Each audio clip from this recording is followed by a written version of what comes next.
से बात कर कई तो इसीलिए बात कर रहे हैं कि चलो यार उनको मज़ा आ रहा है कि दूसरे परेशान है, ज़्यादातर तो इसीलिए कर रहे हैं। परंतु मेरा मानना है वो जो अगर जेल आएगी, मुझे लगता है वो बहुत छोटी होगी। क्यों छोटी होगी, खतरनाक नहीं होगी?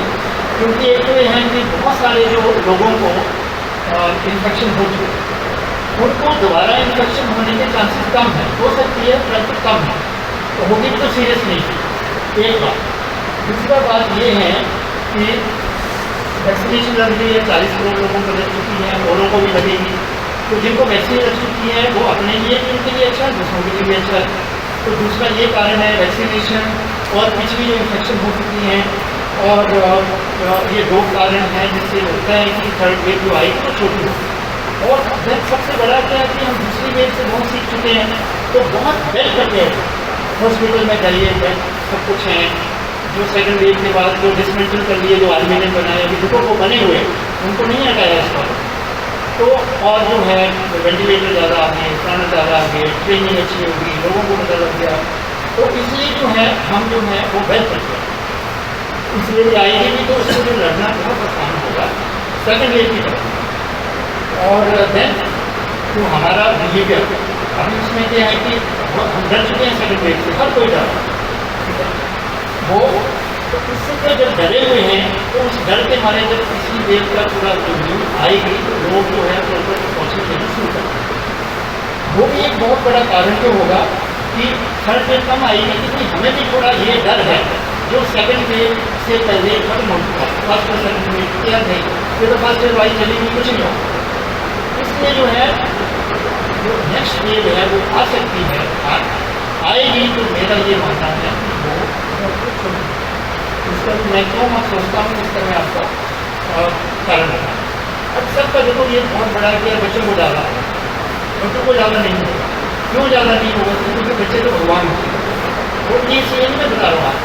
अभी देखो जो मेरा अपना एक्सपीरियंस है, हमने देखा जो बच्चे हमारे पास एडमिट होते हैं दूसरी बीमारी में, उनको कोई बुखार वगैरह नहीं है, उनको एडमिट करते हैं कोई और कारण के लिए, तो उनका कोरोना टेस्ट करना जरूरी होता है। तो जब कोरोना एंटीबॉडी उनका सबका टेस्ट होता है, तो जितने बच्चों का कोरोना टेस्ट हुआ 99% में कोरोना एंटीबॉडीज भी, मेरा अपना एक्सपीरियंस बता रहा हूँ, बहुत ज़्यादा ऐसे तो नहीं, जितने भी थे। इसका मतलब उनको इन्फेक्शन हो चुकी है, परंतु पेरेंट्स ने कभी नोट ही नहीं किया तो कभी बुखार हुआ जुकाम है, इसका मतलब उनको इन्फेक्शन हो चुकी है और उनमें एंटीबॉडीज बन चुकी है, उनमें प्रोटेक्शन है। एक बात। दूसरा बात ये है कि उनकी नेचुरल भगवान की देन होती है कि हमारे शरीर में जो कोरोना वायरस घुसता है ना, तो एक रिसेप्टर होता है, जगह होती है, उसमें वो अटैच हो जाता है। वो बच्चों में बने नहीं होता, वो बाद में बनता है। तो जब बने नहीं होते तो वायरस कहाँ उसको अटैच घुसेगा कहाँ? उसको जब अटैच ही नहीं होगा तो बॉडी में असर नहीं होगा।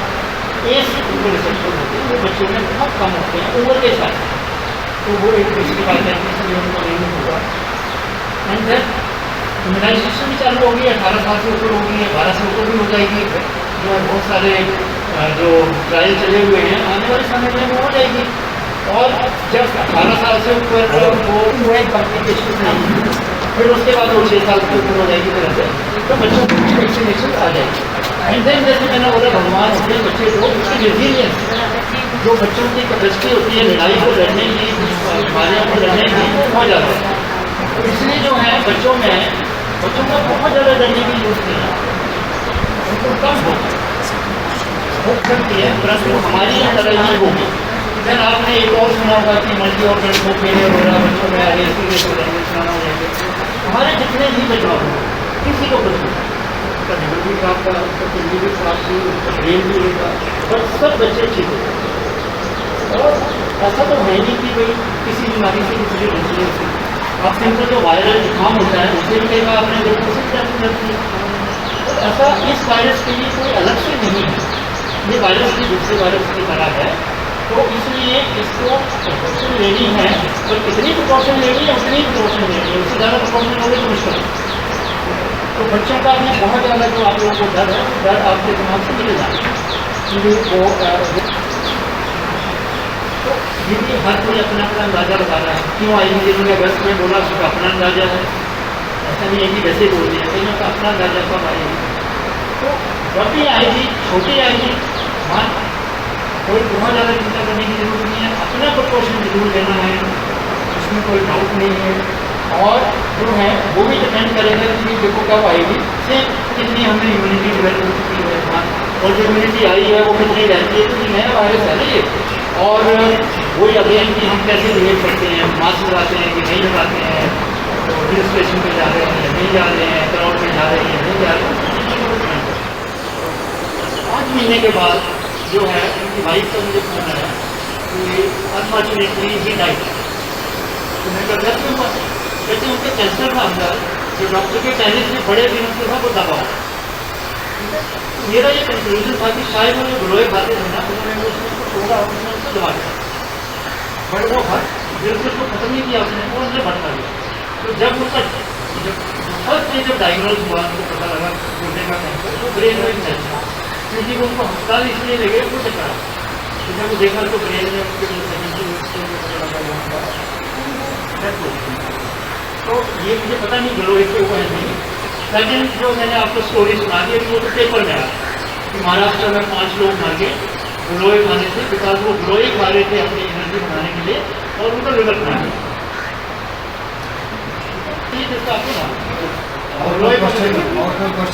सारे गुण बताए गए हैं, उसकी स्टडी भी है, और ये जो आप जो स्टडी नहीं है वो बहुत सारे रीजन हो सकते हैं। होगा कोई बात जो भी है, इन चीज़ों का कोई जो है डिस्कस करने का कोई नहीं। हाँ वो मतलब हाँ, बट क्योंकि मैंने आयुर्वेदिक करता हूँ, सही बात, मैं नहीं बता सकता। आयुर्वेदिक एक अपनी साइंस है, बहुत फायदे हैं, उसमें कोई नुकसान नहीं। परंतु अनफॉर्चुनेटली हुआ कि आज जो आयुर्वेद हैं वो 99% तो फेक है, वो तो एलोपैथी करते हैं, 1% है जो आयुर्वेदिक देते हैं वो जेन्युइन है। और 99% जो है आयुर्वेदिक कॉलेज में भी एलोपैथी पढ़ाई जाती है, उनको आयुर्वेदिक का नॉलेज कम होता है, एलोपैथी का ज़्यादा। बट उसमें रोटी सब्जी तो फायदे की चीज़ है, लेकिन इसी को ओवर कर दे तो क्या होगा? जो भी नुकसान होगा, बिल्कुल सही कहा मैंने। रोटी आप 2 की भूमिका 3 खा लोगे तो नुकसान होगा। घी पीते जाओ क्या होगा? हाँ, घी भी अच्छा है, ताकतवर है, ज़्यादा खा लोगे तो नुकसान होगा। दलोई भी अपनी मात्रा में सही होगा, तो ज़्यादा खा लोगे नुकसान हो गया। अपनी मात्रा में तो कोई भी चीज़ और कोरोना पॉजिटिव हो गई डिलीवरी से पहले, और उसके बाद जो बच्चा होता है ड्यूरिंग पीरियड जब वो कोरोना इफेक्टेड थी, तो क्या बच्चों में डायरेक्ट सिम्टम आ सकता है कोरोना का? एक तो ये है कि अगर वो कोरोना जो वायरस है ना, ये तो 14-15 दिन ही रहता है, ठीक है। तो 14-15 दिन के अंदर अगर वो डिलीवरी से पहले इसको हुआ तो उसमें दाखिल है, जब पेट में तभी दाखिल है। परंतु अभी तक जो भी डिलीवरी हुई है, काफ़ी डिलीवरी हो चुकी है, उनमें ये पाया गया है कि अगर माँ को कोरोना हुआ तो उसके बच्चे को फायदा ही हुआ, नुकसान नहीं हुआ, क्योंकि उसकी एंटीबॉडी जो है वो चली जाती है, और जो वायरस जो है वो गया भी होगा तो उसका कोई नुकसान नहीं है। अभी तक जो स्टडीज हुई है, इसीलिए जो है अभी जो प्रेगनेंट लेडीज़ हैं उनको भी बोला है कि आप भी जरूर वैक्सीनेशन। हमारे भी यहाँ पे डिलीवरी होती है, जिनको कोरोना पॉजिटिव था, उनके बच्चे बिल्कुल सही सलामत है, किसी को तीसरी लहर में डॉक्टर साहब ये किसके तो तीसरी लहर आ रही है, हाँ, उसमें सिम्टम क्या होंगे? पता नहीं, अभी तो जैसे वर्ल्ड दूसरी जगह आ रहे हैं ना, बहुत कम हो रहा है। दूसरी अभी जो वर्ल्ड में तीसरी लहर आ रही है, उसके जो सिम्टम अभी तक ये हुए हैं कि उसमें ये सिम्टोमेटिक, मतलब जो पहली बार जिनको कुछ होता ही नहीं था वो कम थे, इसमें ज़्यादा।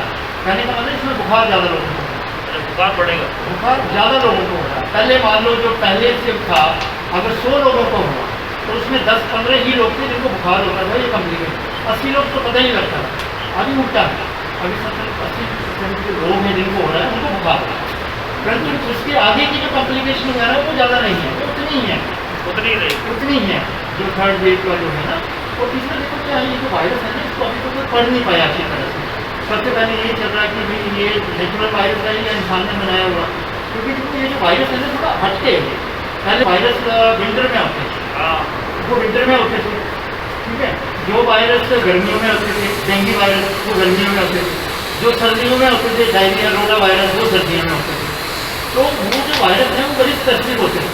तो कुछ वायरस है वो बच्चों को इन्वॉल्व करते थे, बड़ों को नहीं करते थे, कुछ बड़ा वो छोटे को नहीं। तो अब कुछ जो है वो फ्रेंडली के हिस्से में होते हैं।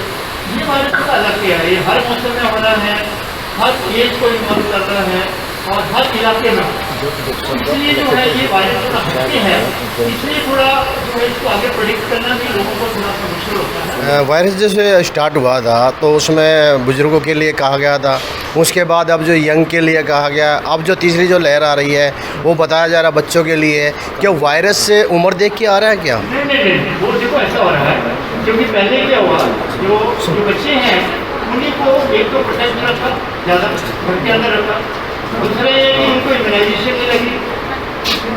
अभी जो 40 साल से ऊपर 45 से ऊपर है, एक तो उनको बहुत सारे उनको इन्फेक्शन हो चुका और उनको वैक्सीनेशन लग चुकी, तो इसलिए जो है वो उनको जो इसलिए वो कह रहे हैं कि जो बड़े लोग हैं उनको शायद कम हो और बच्चों को शायद ज़्यादा। डॉक्टर साहब एक चीज़ और है, ये जिस तरह से अभी पहले जो आई थी, जो पहली लहर जो आई 2020 के अंदर, उसके बाद 2021 की जो लहर आई, उस बीच के अंदर काफ़ी जो है प्रोग्राम भी हुए और उसके बाद जो फिर वही लोगों की जो है जिस तरह से लापरवाही जो चली और उसके बाद एकदम से जो है जो दूसरी जो लहर आई है ये जो लहर एकदम से जो इतनी बढ़ी और बढ़ते एकदम से घट गई। तो देखो नेचर का ही होता है, जैसे जाता है वैसे नीचे आता है। सर वायरस है या कुछ और है? वायरस है एंड देन आपके एनवायरमेंट, क्योंकि ये हमारा नहीं सर, ये पब्लिक का सवाल है कि आखिरकार ये है क्या? क्या एकदम से इतनी लहर आ गई कि लाशों पे लाशें बिछ गई और एकदम से ख़त्म हो गई? क्या ये बाढ़ है? क्या आसमान से बरसने वाला कोई पानी है, एकदम से बादल फटा और एकदम से जो है बहा ले गया सब कुछ? Something like that. किस तरह से? तेज बाढ़ आती है, जो बादल फटता है उसका लंबा नहीं रहता और जो धीरे वाली लहर जो होती है वैसे चलती है। पहली लहर जो आई थी उसमें बहुत प्रिकॉशन लिए थे, लॉकडाउन हुआ था, तो उसको क्या किया था, उसको अभी जैसे केरला में था, उसी तरह इंडिया में क्या हुआ, जब फर्स्ट वेव आनी थी, जब आए थे तो बहुत प्रिकॉशन लिए थे, लॉकडाउन किए गए, लोग भी डरे हुए थे क्या होगा, घरों में रहे, तो वो ऐसे धीरे धीरे गए ऐसे ऐसे। सेकंड वेव में क्या हुआ कि फर्स्ट वेव का लोगों को ये हुआ, फर्स्ट वेव में कुछ हुआ नहीं, बुढ़े लोग मरे, बाकी किसी को कुछ नहीं, दर्द में जो यंग थे उनको हुआ भी तो उनको कुछ नहीं, पुराना हुआ भी कुछ नहीं, बात सही है। इसमें लोगों ने क्या किया कि एक तो उन्होंने प्रिकॉशन लेना एकदम छोड़ दी बात, और दूसरा ये वेरिएंट आ गया जो है जैसे डेल्टा वेरिएंट, ये नए वेरिएंट आ गए, तो नए वेरिएंट जो आए उनको डिटेक्ट करना भी मुश्किल है क्योंकि किट बनी हुई थी, किट तो जो डेटा डिपेंड करता है जो वायरस ऑलरेडी है उसको देखा जाता है, तो वो इन वाले वेरिएंट जो है वो डिटेक्ट नहीं कर पाई थी, उसमें शायद जो एकदम ऊपर गया था उस टाइम भी डेल्टा वायरस का बहुत बड़ा पार्ट था, पर क्या था कि उस टाइम को कम था, वो डिटेक्ट नहीं होता, इसलिए एक नेचुरल रूल होता है, देखो जो ऊपर जाता है वो सीधा नीचे जाता है। अगला जो थर्ड वेव आने वाली है, जो मेरा अपना मानना है, तो छोटी वेव आई है, पर वो ऐसे भी जाएगी, थोड़ा रहेगा। सर एक क्वेश्चन है, जो क्या जिस तरह से कहा जा रहा है कि अभी जो तीसरी जो लहर आएगी वो तीसरी लहर अगस्त में आने वाली है, क्या कोई भविष्यवाणी हो रही है क्या? तो हर किसी का अपना अपना, जैसे मैंने बताया। और अगर इस तरह की भविष्यवाणी अगर हो रही है तो क्या सरकारें सो रही है या मेडिकल सो रहा है? कोई नहीं सो रहा। किसको कहेंगे सर? कोई नहीं सो रहा है, ना सरकार सो रही है, ना डॉक्टर सो रहे हैं, ना जब पब्लिक सो रही है। जिसने ये बोला अगस्त में आनी है उनका अपना वो एस्टिमेट है, उन्होंने कुछ अपना जो तजर्बा है वो, और उन्होंने दुनिया को देख के और जो पिछला वो देख के और जो वैक्सीनेशन लगी है सबको देख के ये बोला है कि क्यों अगस्त में आने वाली है। एक ये भी है कि पहले उन्होंने देखी है कि लोग फ्री हो गए, तो जब फ्री हो गए तो उसका जो वायरस का इंक्यूबेशन पीरियड है वही 12-15 दिन होता है, उन्होंने लगा लिया कि ये जुलाई जून एंड और जुलाई का ये खुला है, लोग एक तक इकट्ठे हो गए और उसका 14-15 दिन के बाद ये भी एक कारण है कि क्यों अगस्त में वो। क्या मौसम विभाग की तरह कोई भविष्यवाणी हो रही है? नहीं, मौसम का तो ऐसा है ना, मौसम का अभी किसी को पता ही नहीं है, ये ऐसा वायरस है, ठीक है, नहीं तो दूसरे वायरस होते हैं ना उसको प्रेडिक्ट हो जाता है कि ये वायरस जो है ये सर्दी में, जैसे डेंगू आता है, डेंगू जब सर्दी शुरू हो जाती है तो हर कोई कहता है डेंगू खत्म हो जाएगा, सर्दी आता है, ठीक है। या फिर जो है कोरोना वायरस होता है जो गर्मियों में आता है, तो उसमें भी कहते हैं नहीं यार अब ये गर्मियाँ हो गई अब ये करेंगे। या जुकाम शुरू होता है इन्फ्लुएंजा वायरस, तो सर्दियों में आता है, तो भी जब गर्मी का चेंज हो जाती है खत्म।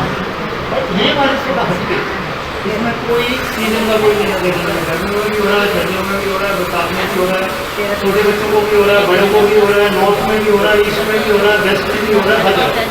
जी धन्यवाद। इसको प्रेडिक्ट करना चाहिए। डॉक्टर साहब एक क्वेश्चन थोड़ा सा, जब ये कोरोना स्टार्ट हुआ था, मैं थोड़ा बताना चाहूँगा, मैं सर्कल से थोड़ा ज़्यादा जुड़ के रहता हूँ, तो हमने जैसे उस समय क्या था कि लोग प्रवासी लोग जो दिल्ली को छोड़ रहे थे, तो हमने ना काफ़ी लोगों को फूड बांटा, तो देन 15 दिन के बाद में मेरे को फीवर हो जाता है और मैं चारपाई पे लेटे लेटे सोच रहा हूँ कि मुझे कोरोना तो नहीं हो गया। बट उस समय क्या था कि जो मीडिया भी चल रही थी, डॉक्टर भी बता रहे थे कि हॉस्पिटल तभी जाए जब ज़्यादा सिचुएशन आपको लगे, अदरवाइज हॉस्पिटल न जाए। और अभी आपने कहा कि जैसे टच किया तो ज़रूरी नहीं कि कोरोना हो सकता है, तो ये क्लियरली है कि इसको ब्रीदिंग से जोड़ा जाए। ज़्यादातर वो ब्रीदिंग से होता है, कोई डाउट नहीं है इसमें, कोई शक नहीं। वो ब्रीदिंग मतलब किसी आपका वायु एयर बॉर्न है, ये नाक से जाता है, मुँह से जा सकता है, इसमें कोई डाउट नहीं। परंतु क्या होता है कि जब ये जो पहले आ रहा था टच होने से भी होगा, वो उसके चांसेस बहुत कम होगा, जीरो नहीं है तो बहुत कम। और वो भी जब जैसे मान लो यहाँ कोरोना वायरस है, मेरा हाथ टच हुआ और इसके बाद वो हाथ में यहाँ निकाल तो अगर यही हाथ में रहा, आपने धो लिए तो कुछ नहीं करता होगा, वो यहीं से जाए। सर अगर ये हवा में है तो पक्षियों में क्यों नहीं है, पशुओं में क्यों नहीं है सर? हर देखो ऐसा होता है, हर वायरस जो है, हर जो डिजीज होती है ना, वो हर जो है वो हर उसमें अलग अलग होती है, जरूरी नहीं। जैसे टीबी की बीमारियाँ हैं, वो कुछ जो टीबी के जो कीटाणु हैं वो एनिमल्स वाले अलग होते हैं, हमारे अलग होते हैं। तो जो एनिमल्स वाले कीटाणु जब हमारे शरीर में जाते हैं तो सर्वाइव नहीं कर पाते, तो उनको एनवायरमेंट नहीं होता। उसी तरह जो इंसान वाले जो वायरस हैं, जब वो कुत्तों में इसमें जाते हैं तो सर्वाइव नहीं कर पाते, क्योंकि उनको सर्वाइव करने के लिए जो एनवायरनमेंट चाहिए अंदर वो नहीं है।